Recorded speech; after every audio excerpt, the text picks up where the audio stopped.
Už jsem vám povdal, že jsme měli ve sklepě čerta? No ba, ale to jsem byl ještě o dost mladší a víno jsem dělal sám. Dneska už bych na to bez našeho vašíka nestačil. A s tím čertem to bylo tak. Tenkrát před Vánocama, když se čerti ženili, se mě z té nejlepší pětítky začalo ztrácet víno. Prvá to byla jenom trocha, to jsem si myslel, že se odpařuje, ale tolik, no to mě hlava nebrala. Dolíval jsem jak hloupej, aby byla pětítka furt plná a víno se neskazilo. Ale jak se ztratila pomaly půlka, to jsem začal ve sklepě hlídkovat. A to jste měli vidět. Z prostředka podlahy naraz vyskočil čert s velkým skleněným demionem. Celý sklep zadýmil a už si to šňůroval k té mojej pětíce. Špinavýma tlapama odrazil špunt, chytl sud jak peříčko a obrátil ho do sebe, aby se napil. Spokojně mlaskl a odlil do demiona. No zdálo se, že se mu tam vende snad všecko.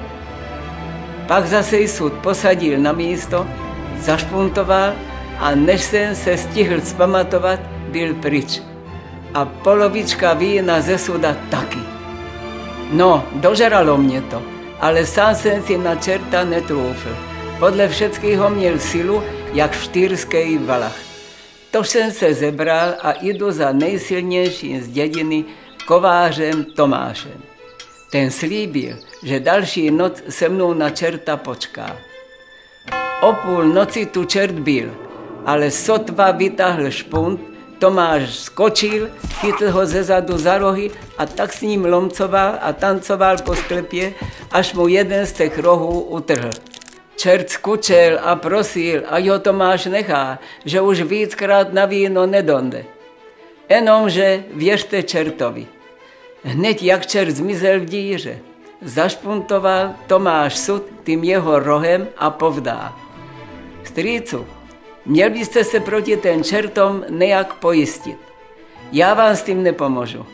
Po druhý jich může dojít a i 6 a to já už bych na nich opravdu nestačil.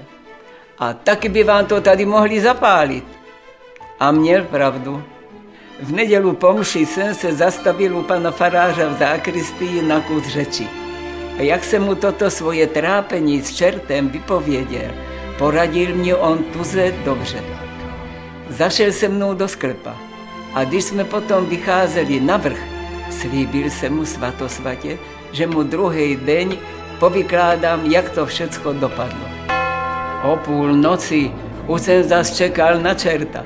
Vyskočilo jich přesně 6, jak to Tomáš předpověděl. Čůhali okolo, už jsem se bál, že mě zmerčí. Ten jeden, co už jsem ho znal, šel okoštovat jak první.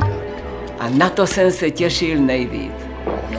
Už po prvním hltě pustil sud, chytl se za hrdlo, jak kdyby mu hořelo.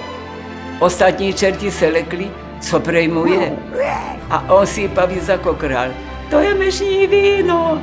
No čerti zařvali, naskákali jeden po druhým do díry a od té doby se neukázali. Ani u mě, ani jinde v dědině. Jenom ta díra v zemi po nich ostála.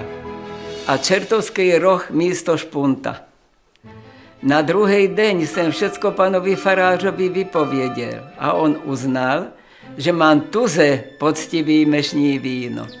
Od té doby ho každou nedělu nosím do kostela na mšu a sloužící vždycky spokojeně mlaskají.